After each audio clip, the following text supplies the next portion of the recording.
After finalizing the divorce, I started living with my daughter. But about 6 months in, something happened. I was enjoying a day off with my daughter at home when I got a sudden call from Mom. Hello, Nicole? Listen, Turns out my ex-husband Freddie and my former mother-in-law Jessie had shown up unannounced at my parents' house and let themselves in. I quickly got ready and headed to my parents' house. Upon arrival, Freddie and Jessie were sitting arm in arm on the living room couch, waiting for me. I had no idea why they were there. Why did you show up at my parents' house like this? When I asked, Freddie dropped a bombshell. I want the money I lent you back. My name is Nicole, a 40-year-old working woman. I was married to Freddie for 14 years.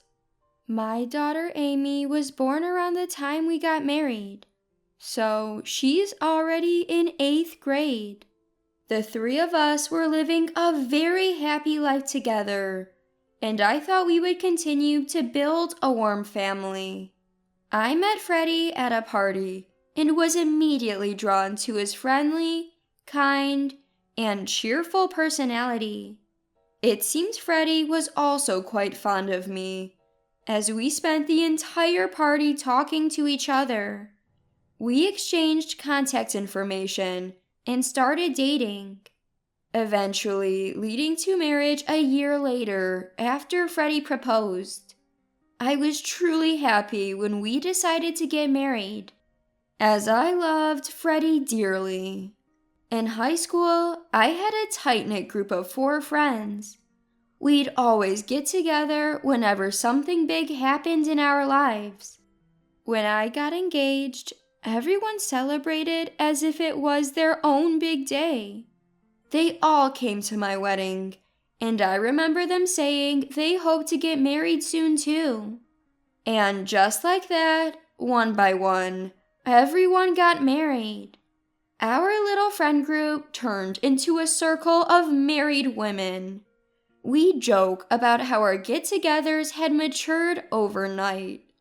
Then I had a baby, and soon enough, everyone else did too. Our group quickly became a circle of mom friends. It felt like we were journeying through life together, and I thought we'd always be close like this.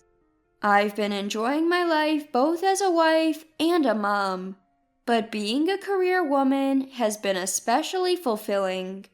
After graduating from college, I was assigned to a large company's planning and development department. My days are busy, but my work is rewarding and always a learning experience. According to my friends, I appear to be as tough as nails, but I wouldn't mind actually being that tireless. Supporting and comforting me through my work center life are Freddie and Amy. Ugh, I'm so tired today. Oh, Mom, you worked hard today. Little Amy would greet me with a big hug and a smile when I came home from work. Just holding Amy wipes away the day's fatigue. Nicole, dinner's ready. And then there's Freddie, another source of comfort for me. Freddie quit his full-time job to support my career and started working part-time when Amy was born. He even picked her up from school and took on jobs at a local cafe. When I'd get home, a warm meal was always waiting for me, prepared by Freddie. After a tiring day at work, coming home to a warm meal was truly a joy. We'd unwind with Freddie's cooking, tuck Amy into bed, and talk about our day. Life was fulfilling, both professionally and personally. This was possible because Freddie and Amy were understanding of my work. But I started to take their kindness for granted and became more engrossed in my job. As I began to deliver results at work, I got promoted and earned a title. That led to more overtime, and I started coming home later and later. And when I'd finally get home, Amy was often already asleep. So Freddie continued to take on more shifts at the cafe, fully engrossed in his work too. Lately, I've been really into trying coffee from various specialty stores. Bought some beans today as well. I also picked up some cakes from a new bakery, so let's have them with coffee. Freddie was so passionate about coffee.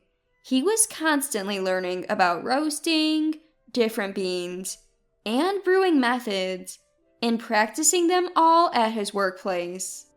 And because of that, we always had amazing coffee at home. Both Freddie and Amy were so understanding and indulging of my work-centric life that I failed to notice that it was straining our family dynamic. I only realized this when Amy came to me with a concern. "What's up?" Well, the other day when I was hanging out downtown with my school friends, I saw Dad with another woman. "What?" It's not like they were holding hands or anything, but they seemed close. Plus, I've noticed for the last year or so, Dad's on the phone a lot right before you come home, Mom. And there are times he's so into his phone, he doesn't even hear me when I talk to him. He looks happy while he's staring at his phone screen. At first, I thought he was texting you, or maybe you were calling him while you were at work. But after what happened recently, I can't help but wonder if he's talking to that woman. Amy looked really sad as she said this. Now that she was in middle school, it made sense she'd be sensitive to these kinds of things and find them deeply upsetting. I was also undeniably shocked. I had always believed that Freddie was faithful and put me and Amy first. If he's been having an affair, that would be incredibly heartbreaking. I'm so sorry, Amy.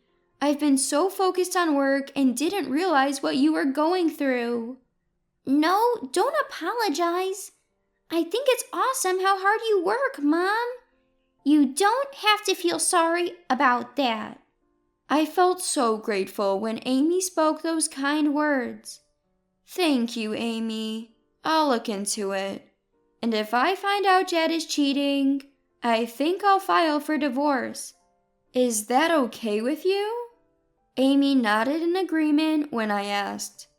Yeah, it would feel gross just being around Dad if he's cheating. After hearing Amy say that, I felt ashamed for not paying more attention to my family. I knew I had to dig deeper into this for Amy's sake. I immediately contacted a private investigator to look into Freddie's possible affair, and the results were shocking. Freddie was, indeed, having an affair, just like Amy said. They even had photographic evidence. But what was really shocking was who he was having an affair with. It was none other than Margareta, a close friend and classmate from my high school days. I was more shocked by that than by Freddie's infidelity. I felt betrayed by a friend I had always thought was trustworthy and close. Margareta was a housewife and the last among my close friends to get married. Her child is only about 5 years old. Despite that, she was having an affair with my Freddie. When I got the evidence, I was so shocked I couldn't move for a while. If I hadn't been in my own room, Amy or Freddie might have seen me, and that would have been a disaster. I couldn't show these pictures to Amy, and it was too early to confront Freddie. I took a deep breath to calm myself. And then I got a message that one of my good friends had switched jobs. I thought it would be a good opportunity. so I suggested we all get together. Margareta would have never suspected anything if I hadn't been the one to propose the gathering. I succeeded in setting up a gathering of friends just like I planned. And 3 weeks later, I was face to face with Margareta, Freddie's affair partner. During that time, I quickly hired a lawyer and started preparing for divorce. I also told Amy about what I found out and that I'm planning to divorce him. So we spent our days off looking for a new place to live. And before I knew it, the day of the gathering with close friends arrived. First, we chatted about new jobs with friends who had recently switched careers, and everyone caught up on their latest news. Margareta was acting completely normal, seemingly unaware that I knew. It must be nice to have job changes and stuff to talk about. I'm a housewife, so my life is pretty much the same every day. Margareta responds just like that. Well, you have a husband who brings in plenty of money, so you don't need to work. That's not bad, right? Another friend chimes in. I am grateful for that, but yeah, sometimes I do feel a bit bored. Conversations had flowed long enough. It was time. So, is that why you had an affair with someone else's Freddie? What? My comment stunned not just Margareta, but everyone else too. Wait, Nicole, what are you talking about? Margareta turned pale and stayed silent as another friend questioned me. Margareta's been having an affair with my Freddie. What? No way! You're joking, right? I can't believe Margareta would do that. Other friends tried to defend Margareta. Seizing the chance, Margareta joins in. What? Nicole, what are you talking about? Are you sure you didn't mistake me for someone else? Of course, she'd play the innocent card. Is that so? Well, let's make sure everyone else sees it too. With that, I pulled out photos from my bag. The friends were speechless at the photos I laid out on the table. No way! Margareta, why would you? Margareta herself probably never imagined I'd have evidence in the form of pictures. She covered her open mouth with her hand, unable to hide her shock. I was genuinely devastated. Why would you have an affair with my Freddie? Margareta seemed to realize she couldn't escape the situation. I'm sorry, I actually started going to the cafe where Nicole's husband works and found out that he was there. My husband makes good money, but since we got married, he hasn't really been attentive. So I was lonely. Margareta burst into tears. But being lonely isn't an excuse for an affair, especially not with my husband Freddie. I continued the conversation, not swayed by Margareta's tears. Sorry to have to say this in front of everyone, but I'll be demanding compensation from you, Margareta. I also dropped off the paperwork detailing this at your house. Your husband is probably going through it right now. What? Why would you do something so cruel? Cruel? Who's the one cheating despite being married and having kids? You need to face the consequences. Hearing this, Margareta's face turned ashen. We can't really trust Margareta anymore. The rest of us left the restaurant, leaving Margareta behind. I've had my revenge on Margareta, so Freddie's next. He's probably heard from Margareta by now. Sure enough, he was already tipped off by Margareta when I got home. Hey, what's going on? What do you mean? I got a message from Margareta. About the affair, perhaps?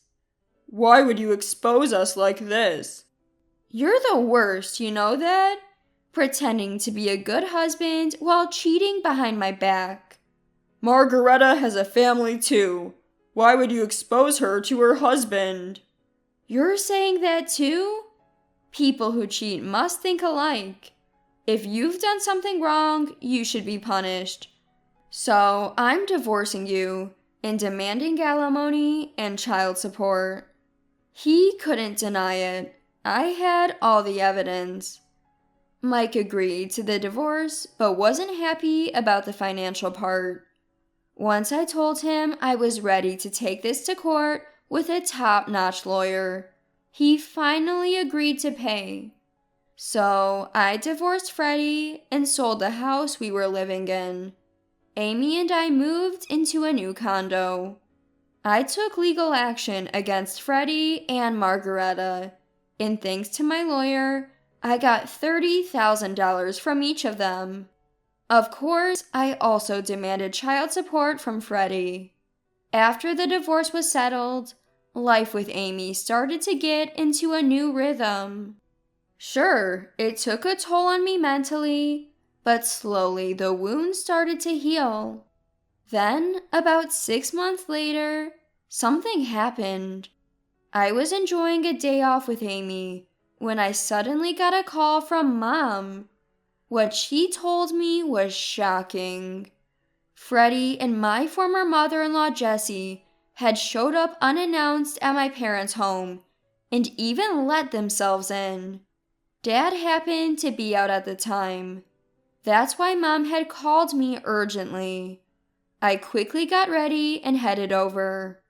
When I arrived, Freddie and Jessie were sitting on the living room couch, arms crossed, waiting for me. I had no idea why they were there. Why are you here at my parents' house all of a sudden? When I asked that, Freddie dropped a bombshell. I want you to pay me back the money I lent you. What? I've never borrowed money from you. I spent $1,500 on our wedding.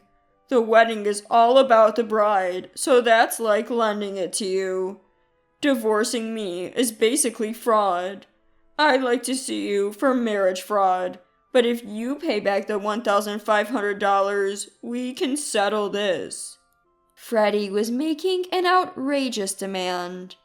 Jessie also said, "Pay up already."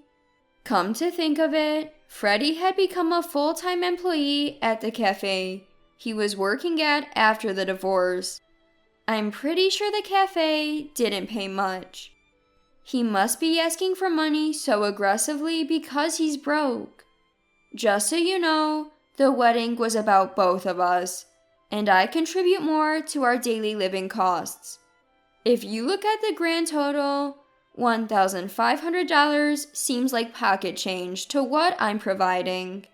So stop making absurd demands that complicate things. Even after saying this to drive them away, the two didn't budge an inch. Then Dad came home. It looked like Dad had gotten a call from Mom and rushed back. What the heck are you two doing here? Freddie explained the same thing to Dad, who listened in silence. But you could tell he was past angry and more into disbelief at the ridiculous demands. In the first place, you're the one at fault for having an affair. If you're going to make such an unreasonable request, leave now. After Dad said this, Freddie made a heartfelt apology. Please, Nicole, lend me the money. It's not just from you. Margareta's husband is also asking for compensation, and it's really tight. $1,500. No, even $10,000 will do. Asking for money even now? Is he out of his mind? I simply said, no, go home. But Jessie was like, get real. You also have a responsibility for the family not working out. and insisted we had an obligation to lend money. A situation with no resolution in sight. Then Dad said, "Fine, I'll get it ready now. Just wait." and went into another room. Wait a minute, Dad, what are you doing? As I hurriedly went after him, Dad wore a gleeful smile.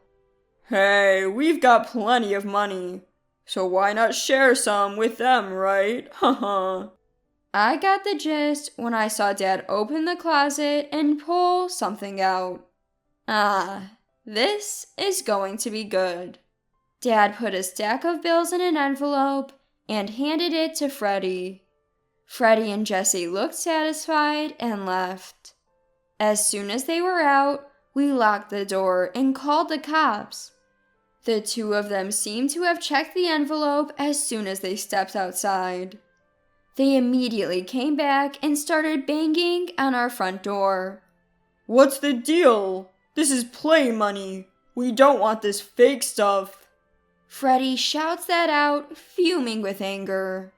Laughing, I said through the front door to Freddie and the others, "Since I have so much money, I thought I'd share some with you." Then Freddie said, "Don't mess with me," and banged on the front door even harder. The noise sounded like he was kicking the door. Little did they know they were digging themselves into a deeper hole. When the police arrived, Freddie and Jessie were apparently kicking the front door, and they were arrested on the spot.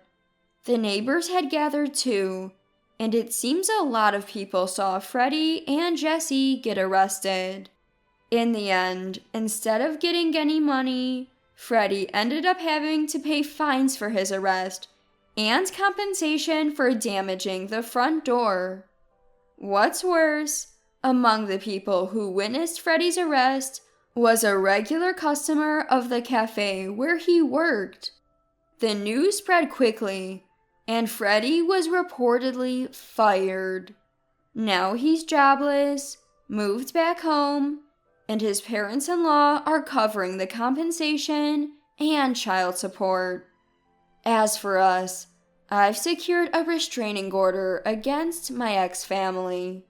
If anything happens, one call and help will be there in a flash. And now, Amy and I continue to share our happy days as usual. I plan on doing well at my job and watching over Amy as she grows.